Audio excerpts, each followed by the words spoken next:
Et bonjour, c'est Lucie pour vous. C'est pas mal celui-là. C'est la question 1 million d'euros, c'est qu'est-ce qui se passe après la mort, parce qu'on y va tous. C'est la question 1 million d'euros. Qu'est-ce qui se passe pour vous après la mort? Hein? Est-ce que ça s'arrête ou ça continue pour vous après la mort? Moi, ça s'arrêtera. D'accord, votre corps il retourne à la poussière et voilà. Voilà. Et l'âme, elle va où elle? Hein? L'âme, parce que l'âme est éternelle, elle ne peut pas mourir l'âme. Ouais, mais l'âme, elle est nourrie par nos tissus, nos sangs et nos... Est-ce que vous croyez en Dieu? Pardon? Est-ce que vous croyez en Non, Dieu? pas du tout. Vous êtes quoi, athée? Oui, on peut dire ça. Alors vous savez, athée, on ne peut pas l'être, je vais vous expliquer pourquoi. Je rencontre énormément de personnes qui se disent athées. Combien de cheveux vous avez sur votre tête? Pas mal. Un chiffre, exact. Plus que vous. Bon, déjà moi. Mais vous voyez, vous ne pouvez pas être athée, parce que pour être athée, il faut avoir la connaissance absolue. Même si on ne se connaît pas, vous et moi, monsieur. On ne peut pas. Étymologiquement, Oui. athée veut dire privé de Dieu. Donc Dieu existe, mais les gens qui sont athées, ils en sont privés. Alors, Ça, il faut remonter à l'origine des mots et de leur sémantique par rapport à cela. comme vous avez dit, c'est vrai que Dieu existe. Et on ne peut pas nier qu'il n'existe pas. Moi, je défie quiconque de me dire là, de me le prouver plutôt, que Dieu n'existe pas. Mais moi, je peux prouver qu'il existe. Votre paire de lunettes, là, Oui.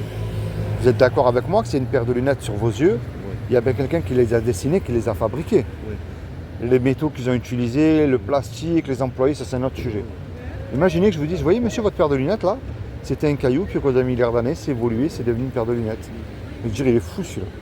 C'est une paire de lunettes, il y a un créateur derrière. Vous regardez autour de vous. Vous en faites quoi de l'âme, vous? Alors je vais vous expliquer où elle va l'âme pour moi. L'âme est éternelle, elle ne peut pas mourir. Soit elle retourne auprès du créateur, soit elle va dans un endroit malheureusement où il y aura des grincements dedans et des regrets éternels. Alors vous voyez, il y a une chance sur 1 million de gagner au loto. Je crois même beaucoup plus. Imaginez qu'il y a une chance sur 1 million, ce que je vous dis est vrai, ça vaut moins la peine d'une d'écouter et en plus de réfléchir. Si je me trompe, si je me trompe, toutes nos civilisations sont basées sur cette question. ouais, Qu'est-ce que la mort? On a tué pour ça. et on aimerait savoir ce qu'il y a après. On a créé des religions pour ça. C'est vrai ça. On a tout fait pour ça. Donc c'est une question qui, quoi que soient vos arguments et les miens, n'ont pas de réponse. Ah ben, vous savez, le mot religion, vous avez dit, on ne veut pas croire en Dieu et ça nous dégoûte de Dieu la religion. Parce que pour moi, la religion, si vous grattez un peu, il n'y en a pas une qui est mieux que l'autre. C'est des hommes qui s'accaparent ce créateur et qui s'autoproclament représentants de Dieu sur terre pour dominer sur nous. C'est comme de la politique, on va dire. Oui, la Bible a été écrite en 400, après Jésus-Christ. Regardez bien, vous priez à la même heure qu'eux, vous allez au même endroit qu'eux, enfin des robots quoi. Hein. Oui. Si vous n'êtes pas comme eux, on vous juge, on vous chasse, voire à l'extrême, je vais plus loin, on vous tue. Ça c'est la religion. Mais Dieu, c'est pas ça lui qui veut. C'est une relation personnelle. Pourquoi je vous dis ça? Parce que, regardez bien, depuis que vous êtes né, vous, il n'y en a qu'un comme vous. Il n'y en aura jamais deux comme vous. On est bien d'accord? Regardez, même un flocon de neige est différent. Chaque être humain a une vie particulière et différente. Moi, j'ai pas la même vie que vous et vous n'avez pas la même vie que moi. Vous avez eu des tristesses que moi je n'ai pas eu. Vous avez eu vous des joies que moi je n'ai pas eu. Et vice versa.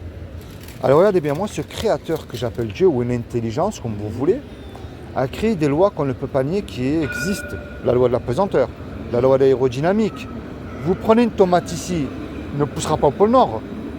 Et puis tous les deux, même si on ne se connaît pas, on a une loi que Dieu a mise dans notre cœur. Et cette loi-là, elle ferme la bouche à tous les religieux. Hein. Et elle définit à ses yeux si on est quelqu'un de bien ou pas. C'est les 10 commandements.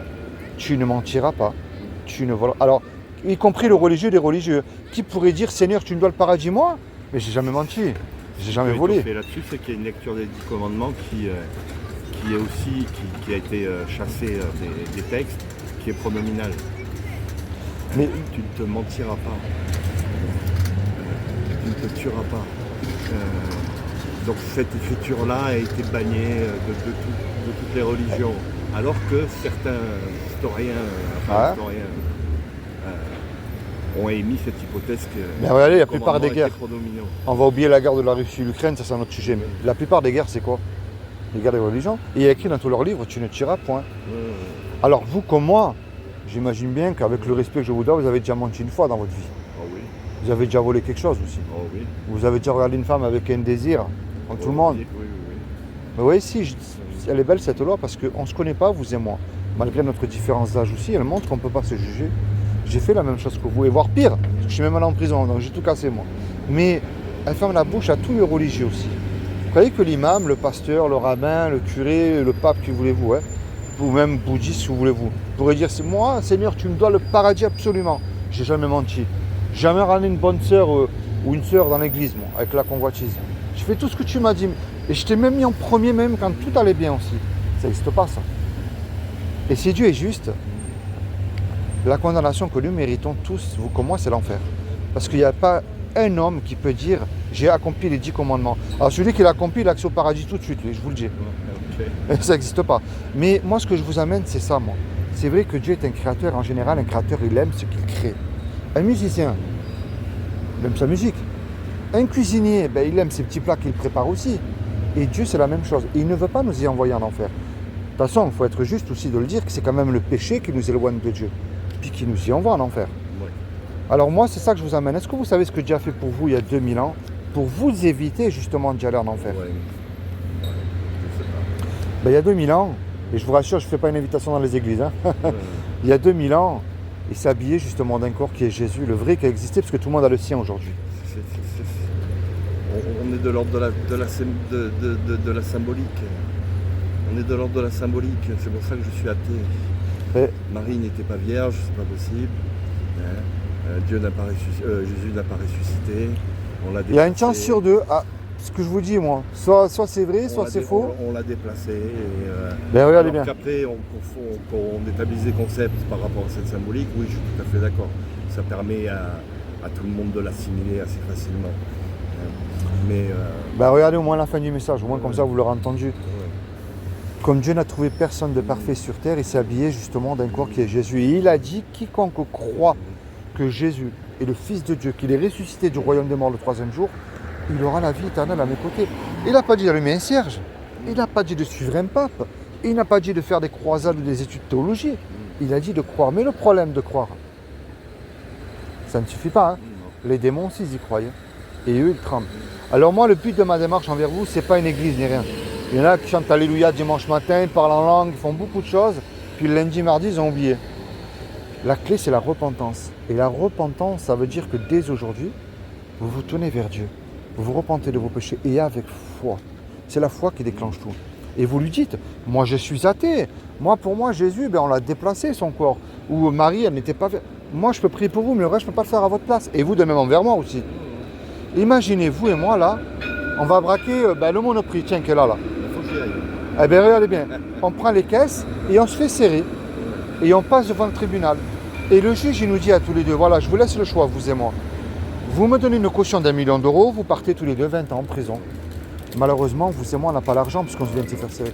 Et puis, on ne peut pas revenir effacer le mal qu'on a fait en arrière.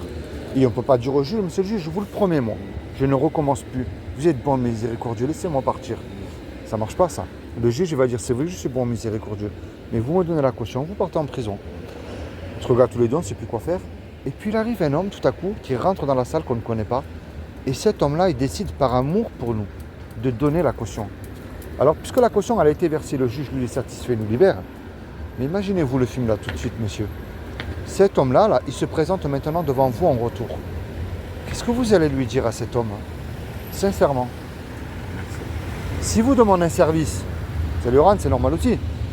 Vous voyez cette image-là que je vous donne? C'est ce que Jésus a fait pour vous sur la croix il y a 2000 ans.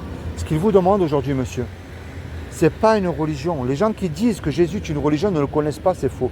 Il est au-delà de ça, lui. Il veut être votre sauveur et Seigneur. Sauveur, c'est l'histoire du braquage. C'est Jésus qui a payé pour vous sur la croix vos péchés. Seigneur, c'est un peu plus compliqué, on est humain avant tout aussi. Vous allez dire là, si je mens, je m'en fous, hein, personne ne le sait. Mais moi, je ne peux plus faire ça. Il m'accorde le paradis gratuitement. Alors je ne veux plus mentir, je décide de le suivre. Peu importe ce que ça va me coûter. Mais moi, vous voyez, c'est lui que je vous amène. C'est pas le Jésus d'une église. C'est pas le Jésus d'une religion. Je vous laisse un souvenir, vous le lirez à la maison, c'est très intéressant. Et ça sera ma dernière question. Est-ce que vous sauteriez d'un avion sans parachute? Je dis bien en plein vol. Et sans le parachute. Moi, je ne le ferai pas. Avec un parachute, je ne le ferai pas non plus de toute manière. Et pourtant, on ne se connaît pas, vous et moi, monsieur. Ouais. Mais un jour, vous allez faire le grand saut dans la mort et moi aussi. Mais est-ce que Jésus ne serait pas votre parachute? qui vous garantit que dès aujourd'hui, si vous placez votre foi en lui tout C'est seul, la plus grande question du monde.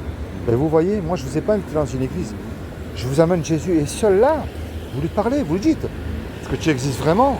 Moi je suis athée, mais je sais qu'un jour ou l'autre ça va s'arrêter. Parce que dites-vous bien une chose, monsieur, et je termine avec ça. Dans la tombe, il n'y a pas de repentance. Et il ne faut pas se tromper. Je sais que les religions nous dégoûtent de Dieu, mais ça ne... quand on voit tout ce qui se passe, vous me direz oui, mais alors pourquoi ton Dieu ne guérit pas un bébé? Je ne sais pas, je n'ai pas la réponse. Mais ça ne veut pas dire que Dieu n'existe pas. Ok. Soyez bénis. Merci. Passez une très bonne journée. Merci. Hein? Pensez à ce que... Lisez-le, c'est intéressant. Très bien. Allez, merci. Bonne journée. Bonne journée.